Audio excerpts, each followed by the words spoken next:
Hello hi guys, welcome to Sai Jiya traders. మనం ఈ రోజు హోండా సిబిఆర్ వెహికల్ కి డికార్బినేషన్ చేసాము. ఈ వెహికల్ చేయక ముందు ఎలా ఉంది, చేసిన తర్వాత ఎలా ఉందో వెహికల్ యొక్క ఓనర్ అడిగి తెలుసుకుందామండి. Hello hi sir. హాయ్ అన్న.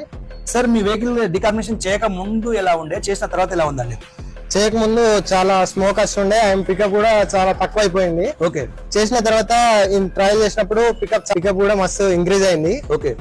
అంతకుముందు యాక్చువల్ ఇక్కడికి అంతకుముందు మా ఫ్రెండ్ R15 చేపించక ముందు మీ దగ్గరికి వచ్చినా అని చెప్పిండు. ఓకే. చేపించినాక ట్రయల్ చేసి మీ దగ్గరికి వచ్చాను. ఓకే.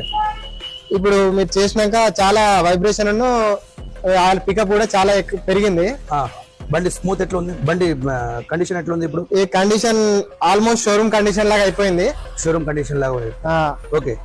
అంతకుముందు కొంచెం మరీ పికప్ మొత్తం బాగా తక్కువ అవుతుండే, స్మోక్ అది కూడా వస్తుండే, అది కూడా తగ్గింది. ఓకే. Full satisfied. ఓకే. మీరు పబ్లిక్ కి ఏం చెప్పగలుగుతారు? Come to Sai Jiya traders and carbon cleaning service. And మీ బండ్లు కూడా ఆల్మోస్ట్ షోరూమ్ కండిషన్ కి తెచ్చుకోవాలని కోరుకుంటూ థ్యాంక్ యూ అన్న. Okay, thank you.